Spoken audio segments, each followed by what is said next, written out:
ये शेष बचे तो इन्हें शेष में रखा गया है। ठीक है, तो ये 2 सूत्र हमने पढ़े हैं। अब हम इन सूत्रों के भाव को समझते हैं, अवधि ज्ञान का स्वरूप हम समझते हैं इन 2 सूत्र और अन्य आगम ग्रंथों के आधार पे। अवधि ज्ञान को हम 6 बिंदुओं के माध्यम से समझेंगे। वे 6 बिंदु हैं: निर्देश, स्वामित्व, साधन, अधिकरण, स्थिति और विधान। इन 6 बिंदुओं के माध्यम से हम अवधि ज्ञान का स्वरूप समझेंगे। तो सबसे पहले निर्देश करते हैं, हम अवधि ज्ञान की परिभाषा समझते हैं, अवधि ज्ञान का सामान्य स्वरूप हम देखते हैं। अवधि ज्ञान किसे कहते हैं? देखिए, अवधि ज्ञान में 2 शब्द, एक अवधि और दूसरा ज्ञान। ठीक है, अवधि, अवधि का मतलब होता है लिमिट, है ना, मर्यादा। अवधि का मतलब मर्यादा, लिमिट, और ज्ञान मतलब ज्ञान। जो ज्ञान लिमिट में जानता है, एक निश्चित अवधि में जानता है, उस ज्ञान का नाम है अवधि ज्ञान। लिमिटेड ज्ञान का नाम है अवधि ज्ञान। ठीक है, इस परिभाषा के हिसाब से मति ज्ञान, श्रुत ज्ञान और मनः पर्यय ज्ञान, ये भी अवधि ज्ञान ही कहलाएंगे।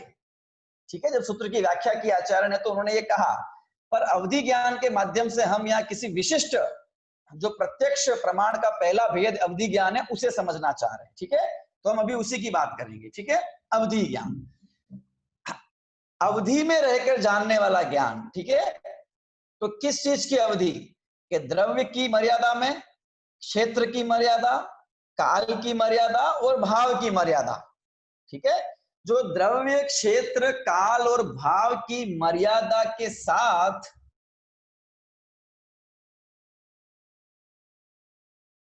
इंद्रिय और मन के निमित्त के बिना सीधे आत्मा से उत्पन्न होता है। जो द्रव्य, क्षेत्र, काल, भाव की मर्यादा के साथ इंद्रिय और मन के निमित्त के बिना सीधे आत्मा से उत्पन्न होता है, ऐसे रूपी पदार्थों को स्पष्ट जानने वाले ज्ञान को अवधि ज्ञान कहा जाता है। ठीक है, रूपी पदार्थों को प्रत्यक्ष जानने वाले ज्ञान को अवधि ज्ञान कहा जाता है। पुनः द्रव्य, क्षेत्र, काल, भाव की मर्यादा लिए हुए इंद्रिय और मन के निमित्त के बिना सीधे आत्मा से रूपी पदार्थों को प्रत्यक्ष जानने वाले ज्ञान को अवधि ज्ञान कहा जाता है। ठीक है, आइए समझते हैं हम इस परिभाषा को। अवधि ज्ञान जो है, उसमें इंद्रिय और मन का निमित्तपना नहीं होता, ये सीधे आत्म प्रदेशों से, आत्मा से होने वाला ज्ञान है। ठीक है, अवधि ज्ञान का विषय क्या होता है? कि अवधि ज्ञान का विषय केवल रूपी पदार्थ ही होते हैं। रूपी पदार्थ मतलब क्या? कि 6 द्रव्यों में रूपी कौन है? कि पुद्गल। तो वह पुद्गल द्रव्य को ही जानता है अवधि ज्ञान।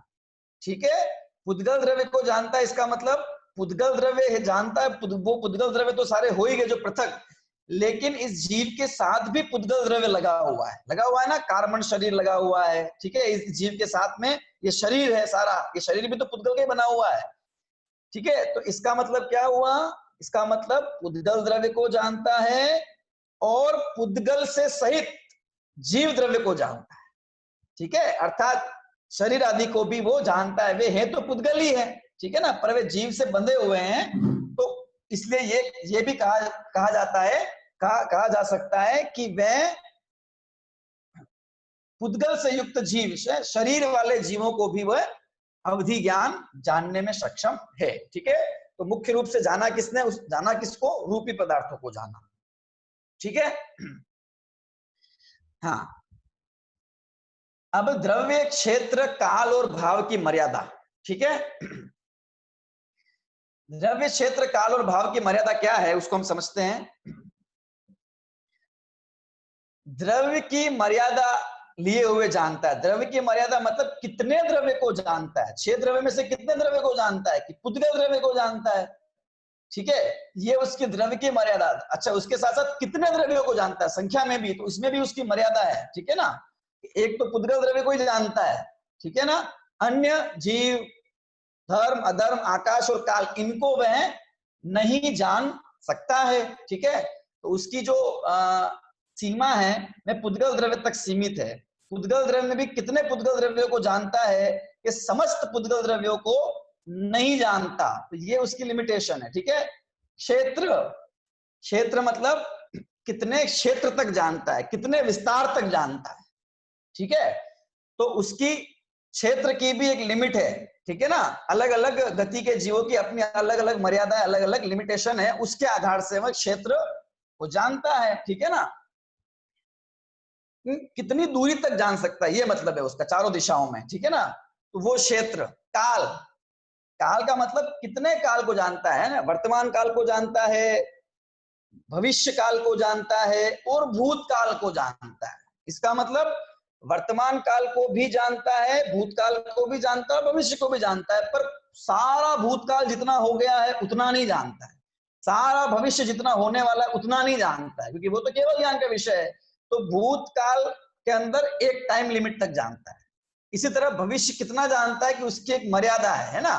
वो प्रत्येक जीव की मर्यादा, जिस अवधि ज्ञान होता है वो अलग अलग गति के जीवों के हिसाब से, अपनी विशुद्धि के हिसाब से अलग अलग बताई गई है, पर काल के मतलब के अंदर ये लेना है। ठीक है। कि भूतकाल, वर्तमान काल और भविष्य काल, इन तीनों में वो कहां तक जानता है। ठीक है। अभी भाव, भाव का मतलब पर्याय। ठीक है। वर्तमान काल की कितनी पर्यायों को जानता है, भूतकाल में कितनी पर्यायों, कितने समय तक जानता है वो भूतकाल, अब उसमें कितनी पर्यायों को वो जानता है, अथवा भविष्य की कितनी पर्याय वो जानता है द्रव्य की। ठीक है। द्रव्य की मतलब यहाँ पुद्गल द्रव्य की बात हो रही है। ठीक है ना। और पुद्गल से संयुक्त जीव द्रव्य है, तो उस जीव द्रव्य की भी पर्यायों की बात हो रही है। ठीक है ना। जीव द्रव्य के पर्याय की बात का अर्थ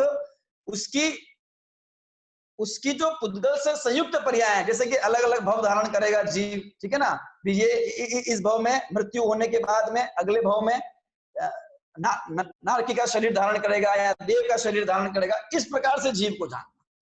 ठीक है ना। हाँ। तो भाव मतलब पर्यायों की लिमिटेशन।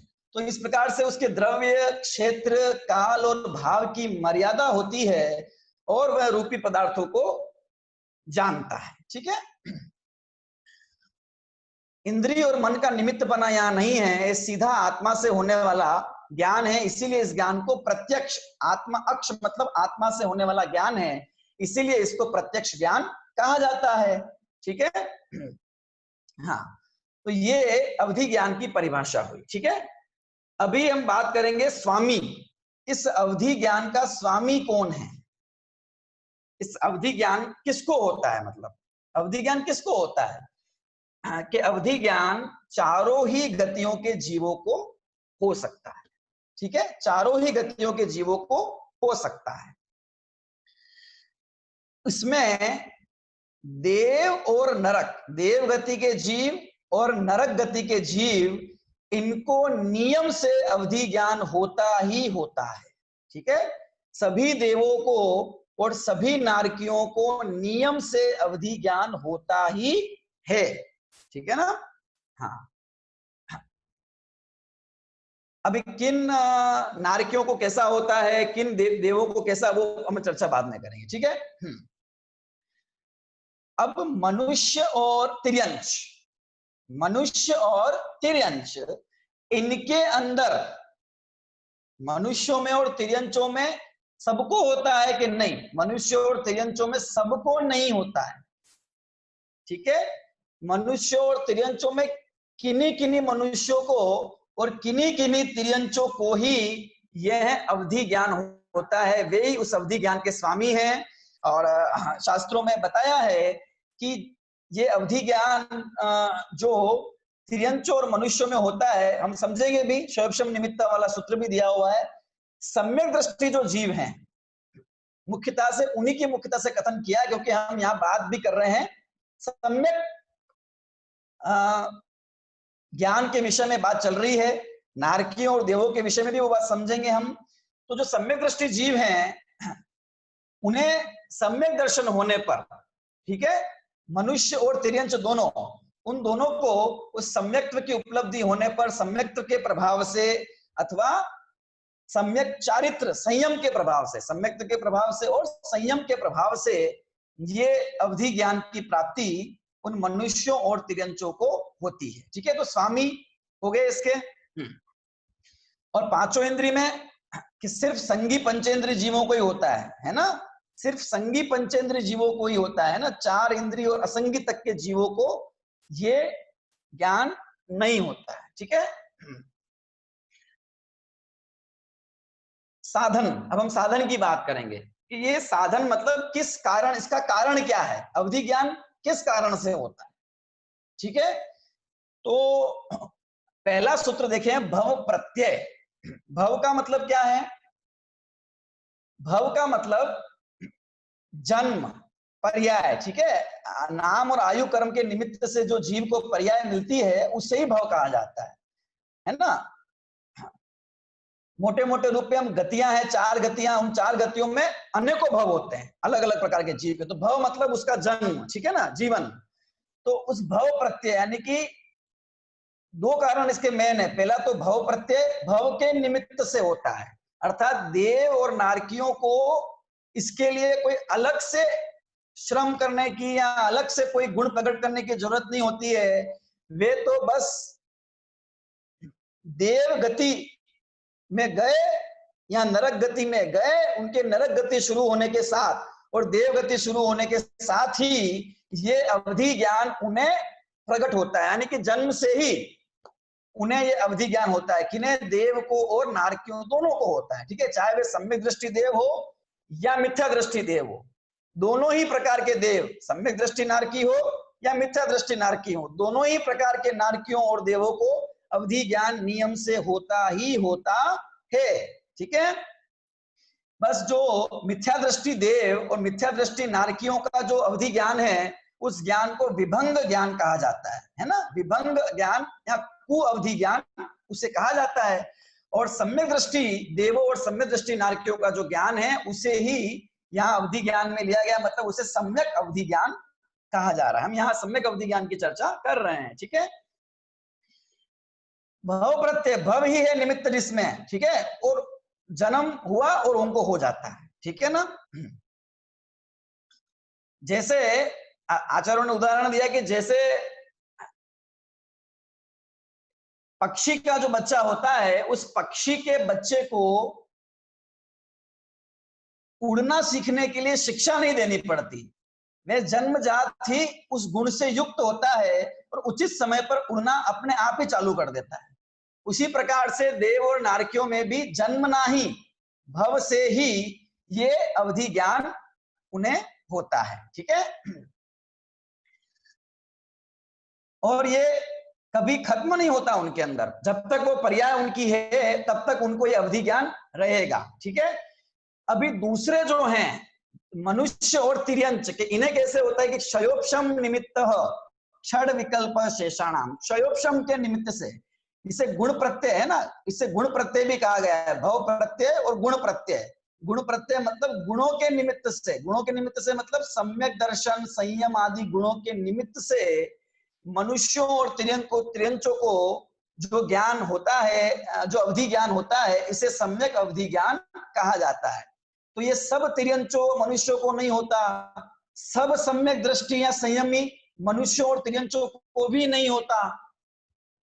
ठीक है ना, क्षयोपशम निमित्तक यानी कि क्षयोपशम के निमित्त से होता है, मतलब अवधि ज्ञानावरण कर्म का क्षयोपशम उसके निमित्त से है, वो विशिष्ट प्रकार का क्षयोपशम जिस जीव के होगा और सम्यकवादी गुण जिस जीव के प्रकट होंगे, तो उन सम्यक दर्शन संयम आदि से युक्त जीवों में से किसी किसी के ही ये अवधि ज्ञान होता है। वैसे तो क्षयोपशम तो सब में निमित्त है, चाहे वो तिर्यंच हो चाहे वो देव हो, क्योंकि सबके अंदर अवधि ज्ञानावरण कर्म का क्षयोपशम होना ही चाहिए। अवधि ज्ञानावरण कर्म के क्षयोपशम के अभाव में, ठीक है, वह नहीं होता। लेकिन तिर्यंचों में और मनुष्यों में भव के निमित्त से नहीं होता है, इसकी अपेक्षा ये भेद किया गया है कि देव और नारकियों में वो भव प्राप्त होते ही वह तत्संबंधी क्षयोपशम भी होता ही होता है उनको। ठीक है, लेकिन तिर्यंच और मनुष्यों में ऐसा नहीं है, उनमें किसी किसी तिर्यंच को और किसी किसी मनुष्य को यह होता है। तो उसका अंतरंग कारण तो ये हो गया, क्या हो गया मति अवधि ज्ञानावरण कर्म का क्षयोपशम, और साथ में सम्यक दर्शन है, सम्यक चारित्र, संयम आदि गुण उसमें होने चाहिए, तो उसे वह होता है। पर सबको होता ही होता है ऐसा कोई नियम नहीं है, ठीक है ना। तो ये इसके साधन हो गया, ठीक है। अच्छा, इसके लिए कोई अलग से प्रयास करने की आवश्यकता नहीं होती है कि बहुत पढ़ लेंगे या बहुत कोई सिद्धि कर लेंगे तो अवधि ज्ञान हो जाएगा। ये तो तत्संबंधी क्षयोपशम का, अगर आवरण का क्षयोपशम होगा अवधि ज्ञानावरण का, तो हो जाएगा। हो तो हो और नहीं हो तो नहीं हो। अवधि ज्ञान होने या नहीं होने से किसी जीव को कोई फर्क नहीं पड़ता, क्योंकि सारे ही जीवों को अवधि ज्ञान और मने परे ज्ञान हो ही हो ऐसा कोई नियम नहीं है। मति ज्ञान और शुद्ध ज्ञान हो और केवल ज्ञान सीधा जीव को हो सकता है, ठीक है। हो ही हो ऐसा कोई नियम नहीं है ना, पर होता भी है बहुत सारे जीवों को, ठीक है। तो ये हमने बात कर ली साधन की अपेक्षा के, साधन किस साधन से ये जीव को होता है। मिथ्या दृष्टि तिर्यंच और मनुष्यों को होता है कि नहीं होता है, एक प्रश्न ये खड़ा होता है कि मिथ्या दृष्टि तिर्यंच और मनुष्यों को ये होता है कि नहीं होता है। देखिए प्रायः तो सभी शास्त्रों में यही वचन मिलता है कि सम्यक्त्व के होने पर ये गुण, गुण प्रत्यय कहा है तो गुण है निमित्त जिसमें, तो क्या गुण, सम्यक दर्शनादि गुण के होने पर ये होता है। पर एक आध जगह ऐसा भी मिलता है कि मिथ्या दृष्टि के भी असंयम पूर्वक जो आचरण होता अथवा जो तीव्र काय क्लेश इत्यादि होता है तो उसके निमित्त से हो जाता है, ऐसा कथन कहीं मिलता है। लेकिन हम तो यहाँ बात कर रहे हैं मुख्य रूप से सम्यक अवधि ज्ञान की, ये तो सम्यक दर्शन इत्यादि के होने पर इस जीव के प्रकट होता है, ठीक है। निर्देश स्वामित्व साधन अधिकरण। अब अधिकरण की अगर हम बात करें तो अधिकरण मतलब आधार, तो इसका आधार क्या है कि इसका आधार जीव है, ठीक है ना, क्योंकि जीव के होता है ना। और सम्यक मत अवधि ज्ञान की बात करें तो सम्यक दृष्टि जीव इसका आधार है। क्या आधार है इसका, सम्यक दृष्टि जीव इसका आधार है। और बाहर में इसके आधार की बात करें तो वही त्रस नाड़ी, क्योंकि त्रस नाड़ी के बाहर, क्योंकि ये पंचेंद्रिय संगी जीव को ही होता है, इसलिए त्रस नाड़ी के बाहर अवधि ज्ञान जीव को नहीं हो सकता है। उसके बाहर तो सारा एकेंद्रीय है ना, तो हो ही नहीं सकता, ठीक है। ये इसका अधिकरण हो गया, ये इसका आधार हो गया। स्थिति की बात करें अगर कि अवधि ज्ञान की स्थिति कितनी होती है, यानी अवधि ज्ञान होता है तो फिर कब तक रहता है, ये बात करें तो इस संबंध में इस प्रकार से प्राप्त होता है। अगर अवधि ज्ञान पर्याय की अपेक्षा बात करें तो प्रत्येक पर्याय एक समय की है, इस अपेक्षा इसका कम से कम समय कितना हो गया, एक समय, अधिक से अधिक भी एक समय हो गया। अभी हम उत्कृष्ट और जगन्य काल की अपेक्षा बात करें तो देखिए अंतर मुहूर्त इसका जगन्य काल है, ठीक है। अंतर मुहूर्त अवधि ज्ञान हुआ और अंतर मुहूर्त के अंदर वो समाप्त भी हो सकता है, खत्म भी हो सकता है उस जीव को, ठीक है। और अधिक से अधिक ये है कि एक बार अवधि ज्ञान हो गया तो जब तक उसको केवल ज्ञान की प्राप्ति नहीं होगी तब तक उसको वो अवधि ज्ञान रह सकता है, ठीक है ना। जब तक उसको केवल ज्ञान की प्राप्ति न हो तब तक उस ऐसे जीव को अवधि ज्ञान रह सकता है, ठीक है। ये उसका उत्कृष्ट काल हो गया। अगर हम सम्यक दर्शन की अपेक्षा बात करें तो जब तक सम्यक दर्शन रहता है तब तक अवधि ज्ञान रहता है, सम्यक दर्शन चला गया तो वह अवधि ज्ञान भी जाता है, ठीक है।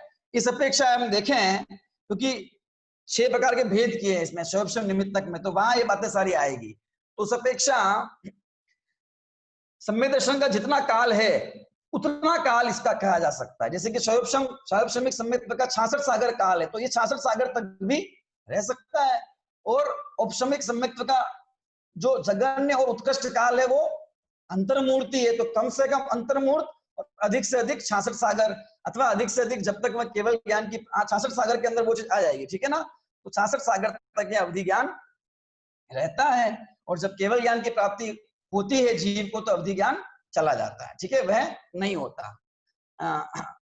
गुणस्थान की अपेक्षा अगर बात करें तो मनुष्य और तिर्यंचों की अपेक्षा बात करेंगे मुख्य रूप से, क्योंकि देव और नारकियों में तो मिथ्या दृष्टियों को भी होता है, ठीक है।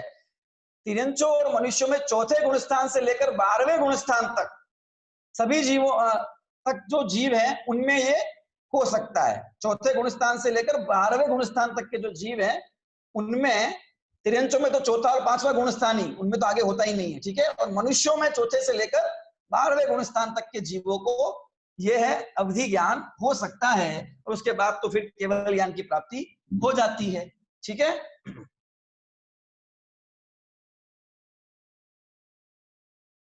विधान, अब हम विधान के ऊपर चर्चा करें। विधान मतलब भेद और प्रभेद, ठीक है। तो इस अवधि ज्ञान के कितने भेद और कितने प्रभेद होते हैं? तो सबसे पहले तो दो भेद, ठीक है, अवधि ज्ञान और विभंग ज्ञान, कुअवधि ज्ञान और सम्यक अवधि ज्ञान, ठीक है, ये दो हो गए।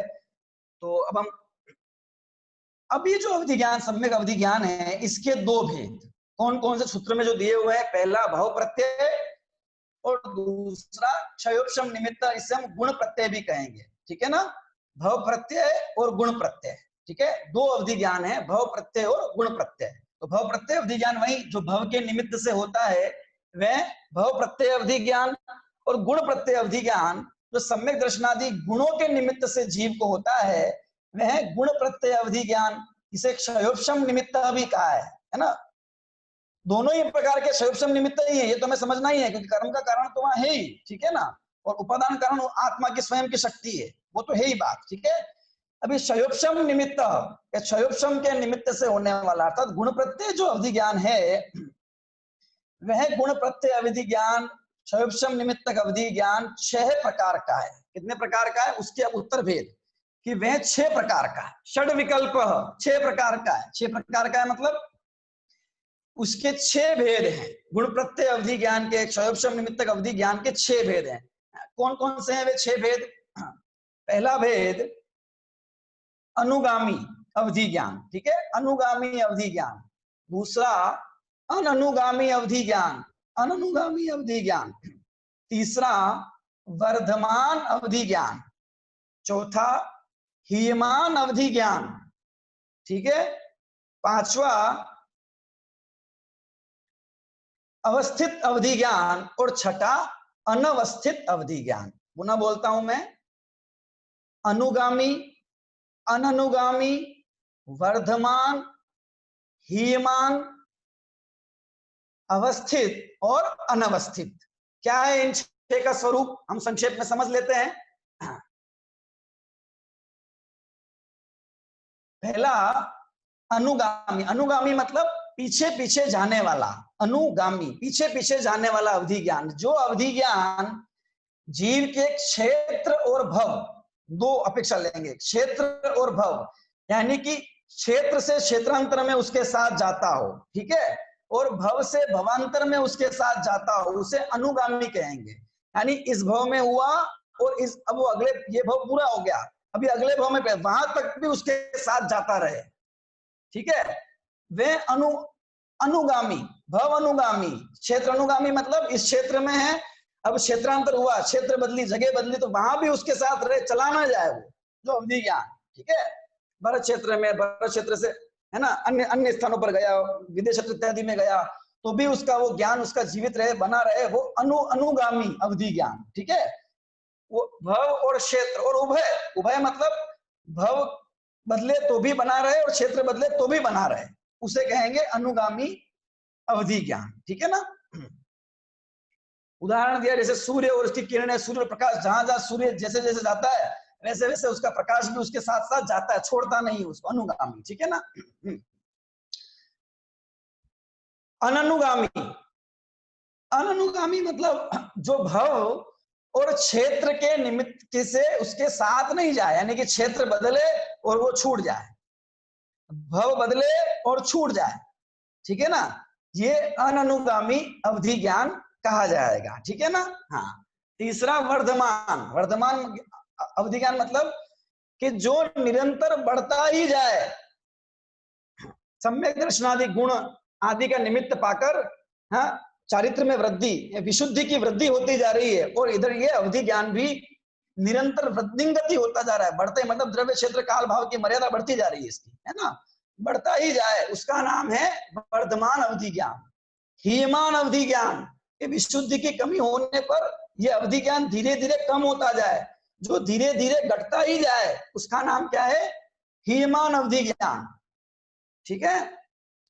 क्योंकि यह अवधि ज्ञान जिस प्रकार सम्यक दर्शन होने पर होता है, वह सम्यक तो छूटने पर अवधि ज्ञान भी छूट जाता है, ठीक है ना, छूट सकता है, चला जाता है अवधि ज्ञान भी, ठीक है। सम्यक दर्शन होने पर हो ये नियम नहीं है, ठीक है ना, पर सम्यक दर्शन होने पर ही होता है, किसी किसी जीव को होता है तो, और सम्यक दर्शन छूटने पर यह अवधि ज्ञान भी छूट जाता है। तो ही मान। अभी पांचवा अवस्थित। क्या अर्थ हुआ अवस्थित का? कि जो अवधि ज्ञान जैसा प्रकट होता है वैसा का वैसा रहता है, ना कम होता है ना ज्यादा होता है, जैसा प्रकट हुआ वैसा का वैसा बना रहे, उसका नाम क्या होता है? अवस्थित, है ना, फिक्स, जैसा है वैसा का वैसा रहता है, ठीक है, वो अवस्थित अवधि ज्ञान है। और अनवस्थित अवधि ज्ञान, इन सब के लिए उदाहरण दिए हुए हैं ना, जैसे शरीर में तिल है तो तिल वैसा का वैसा बना रहता है सदा, तो वो उस प्रकार से। और अनवस्थित अवधि ज्ञान, अनवस्थित मतलब जो पानी की लहर के समान, जल की लहरों के समान कम ज्यादा होता रहता है, ठीक है, ऊपर नीचे होता रहता है, उसका नाम अनवस्थित अवधि ज्ञान है, ठीक है। ये 6 प्रकार के भेद, क्षयोपशम निमित्तक अवधि ज्ञान या भव प्रत्यय गुण प्रत्यय अवधि ज्ञान जो है, उसमें ये 6 प्रकार के भेद बनते हैं। यद्यपि नारकी और देवों में भी जिन जिनको अवधि ज्ञान होता है, उन सबके अवधि ज्ञान के अंदर अपने अपने क्षयोपशम के अनुसार तारतम्यता, कम ज्यादापना पाया जाता है, तथापि उनके अपने अपने गति के अनुसार, अपने अपने पर्याय के अनुसार एक मोटे मोटे रूप में एक निश्चित अवधि बांध दी गई है। जैसे कि पहले नरक के जीवों को अवधि ज्ञान की मर्यादा अधिक है, दूसरे को उससे कम, तीसरे को कम, 7वें नरक के जीव की मर्यादा सबसे कम, ठीक है। उसी प्रकार से स्वर्ग में देखें तो क्रमशः ऊपर जाते जाते अवधि ज्ञान की मर्यादा भी बढ़ती जाती है, ठीक है ना। पहले दूसरे स्वर्ग के जीवों को कम, फिर उनसे ज्यादा, इस प्रकार बढ़ते बढ़ते बढ़ते जो अवधि ज्ञान है उसकी मर्यादा भी बढ़ती जाती है, ठीक है ना। उसके बारे में चर्चा आएगी आगे, तब हम करेंगे, ठीक है। इस अवधि ज्ञान के 6 प्रकार के भेदों के अलावा 3 प्रकार के भेद और किए गए हैं, ठीक है। वे हैं देशावधि, परम अवधि और सर्वावधि। देशावधि, परम अवधि और सर्वावधि, ठीक है। ये 3 प्रकार का ज्ञान, अवधि ज्ञान के 3 भेद। देशावधि मतलब एक देश जो अवधि ज्ञान होता है, ठीक है, जो देश जो अवधि ज्ञान, एक देश का मतलब ये है कि जगन्य जो अवधि ज्ञान है, इन तीनों की अपेक्षा जो सबसे कम मर्यादा वाला अवधि ज्ञान है, वह देशावधि अवधि ज्ञान कहलाता है ना। देवों को, नारकियों को और मनुष्य तिर्यंचों को, ये चारों को ये देशावधि अवधि ज्ञान हो सकता है, होता है, ठीक है ना। इसे देशावधि के अंदर लिया जाता है ना। इस देशावधि के भी 3 भेद है, उसमें तो उत्कृष्ट देशावधि है, ठीक है ना, वो केवल मनुष्य के अंदर मुनिराजों को, संयम के धारी जो मुनिराज हैं, अर्थात 5वें गुण स्थान से ऊपर के जो मुनिराज हैं, उन्हीं को उत्कृष्ट देशावधि ज्ञान, अवधि ज्ञान होता है, ठीक है। दूसरा परमावधि और तीसरा सर्वावधि। परमावधि उस देशावधि से उत्कृष्ट है, उसकी मर्यादा द्रव्य क्षेत्र काल भाव से उससे ज्यादा है, और सर्वावधि की मर्यादा सबसे अधिक है, लेकिन इतनी अधिक नहीं है कि जितनी केवल ज्ञान की है, ठीक है ना। सर्वावधि का विषय हम जब जानते हैं तो ऐसा लगता है कि ये केवल ज्ञान ही है क्या, लेकिन नहीं, क्योंकि इसका विषय मात्र रूपी पदार्थ है। और एक और बात, अवधि ज्ञान असंख्यात तक ही जान सकता है, इसकी उत्कृष्ट पर्याय भी असंख्यात, अच्छा द्रव्य भी असंख्यात, असंख्यात से अधिक संख्या जानने की क्षमता अवधि ज्ञान में नहीं है, लेकिन केवल ज्ञान अनंत को जान सकता है, ये उस केवल ज्ञान की मर्यादा है, ठीक है। अवधि ज्ञान रूपी को ही जानता है, लेकिन केवल ज्ञान अरूपी को भी जान सकता है। अवधि ज्ञान सीमित पर्यायों को ही जानता है, लेकिन केवल ज्ञान असीमित, जितनी भूतकाल में पर्याय हो गई, वर्तमान में जितनी और भविष्य में जितनी होगी, उन सब पर्यायों को जानता है। अवधि ज्ञान क्रम से होता है, और केवल ज्ञान एक समय में युगपत अक्रम से सब कुछ जानता है। अवधि ज्ञान अवधि दर्शनावरण के बाद होता है, लेकिन केवल ज्ञान और केवल दर्शनावरण एक साथ, कई अंतर है ना, इसलिए अवधि ज्ञान और केवल ज्ञान में तो बहुत अंतर है। अभी ये जो पीछे के देशावधि ज्ञान तो होकर छूट भी सकता है जीव को, है ना। अवधि ज्ञान, देशावधि अवधि ज्ञान होकर उसको छूट भी जाए, सम्यक तो छूट गया तो ज्ञान भी छूट गया, ठीक है ना। अथवा देव और नारकी की पर्याय छूट गई तो वो पर्याय के साथ वो ज्ञान भी जा सकता है, ठीक है ना। लेकिन जो ये परमावधि और सर्वावधि अवधि ज्ञान है, ये परमावधि और सर्वावधि अवधि ज्ञान उन्हीं को होता है, किनको होता है कि ये संयम मई मुनिराजों को ही होता है। केवल संयम के धारक जो मुनिराज हैं, सम्यक दर्शन ज्ञान चरित्र से जो विभूषित मुनिराज हैं, उन्हें ही होता है। और ये ज्ञान चरम शरीरी को ही होता है। चरम शरीरी मतलब उसी भव में मोक्ष जाने वाले। परमावधि और सर्वावधि अवधि ज्ञान के धारक मुनिराज उसी भव से मोक्ष चले जाते हैं, इसलिए ये परमावधि और सर्वावधि अवधि ज्ञान छूटता नहीं है। केवल ज्ञान होता है तब छूटता है, अर्थात निर्वाण उन्हें प्राप्त होता ही है। जिन्हें निर्वाण प्राप्त होता है उस भव में अगर ये होगा तो उन्हीं जीवों में होगा, ठीक है। लेकिन जिन जीवों को सबको मोक्ष होता है उन सबको हो ही हो, ये कोई नियम ऐसा नहीं है, ठीक है ना। तो ये अवधि ज्ञान के 3 भेद हो गए, देशावधि, परमावधि और सर्वावधि। इस अपेक्षा भेद समझे हमने। और इसी अवधि ज्ञान के 2 भेद, भव प्रत्यय और गुण प्रत्यय, उस गुण प्रत्यय के 6 भेदों को हमने समझा, ठीक है ना। इस प्रकार से इसका विधान भेद रूप में हमने अवधि ज्ञान को समझा है। क्या जीवन में धर्म प्राप्ति के लिए अवधि ज्ञान करना जरूरी है? अवधि ज्ञान होना ही चाहिए क्या? कि बिल्कुल जरूरी नहीं है। ये अवधि ज्ञान बुद्धि पूर्वक प्रकट होता भी नहीं है। ये तो कहा ना कि तत्संबंधी क्षयोपशम का आवरण का क्षयोपशम हो जाने से और अपने सम्यक दर्शन ज्ञान आदि चरित्र आदि की विशेषता से किसी किसी जीव को सहज ही हो जाता है, ठीक है। इसका आत्मज्ञान में आत्मा के कल्याण से सीधा कोई प्रयोजन नहीं है। अवधि ज्ञान न हो, मने परे ज्ञान न हो तो भी आत्म कल्याण के मार्ग में कोई बाधा उत्पन्न नहीं होती है। और हो तो कदाचित सहायता ज्ञान की विशुद्धि के अंदर विषय वस्तु को समझने में सहायता मिल सकती है ना। ये हो सकता है, ठीक है। और इससे अधिक कुछ नहीं है, ठीक है ना। तो ये अवधि ज्ञान है। और ये अवधि ज्ञान आत्मा की पर्याय है ना।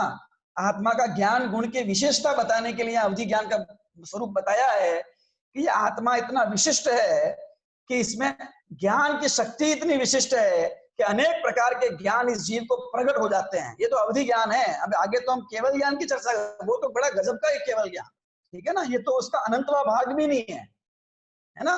तो ऐसा अवधि ज्ञान का स्वरूप जो प्रत्यक्ष प्रमाण के पहले ज्ञान के रूप में हमने जाना। दूसरा, अवधि ज्ञान एक शक्ति है। अवधि ज्ञान जिसको होता है तो उसको जिंदगी भर अवधि ज्ञान चलता है, ऐसा नहीं है। अवधि ज्ञान उपयोग लगाने पर अवधि ज्ञान से जानता है व्यक्ति। ये तो एक शक्ति रूप में पड़ा रहता है। जब उपयोग करना हो तब मुनिराज ध्यान लगा के अवधि ज्ञान का उपयोग कर सकते हैं, वो जीव उपयोग कर सकता है ना। बाकी तो मतिशुद्ध ज्ञान चलता है, नॉर्मल तो चलता ही रहता है हमेशा, ठीक है ना। तो इस प्रकार से अवधि ज्ञान का स्वरूप है, हम इसको समझें और अपने ज्ञान स्वभाव की महिमा हमको आए, इसी भावना से कक्षा पूरी करते हैं। और कोई प्रश्न यदि पूछना हो किसी को आज के विषय के संदर्भ में, सूत्र 21 और 22 और अवधि ज्ञान के जो हमने स्वरूप समझा है, इसका स्वरूप तो विशाल है, विशेष है, बहुत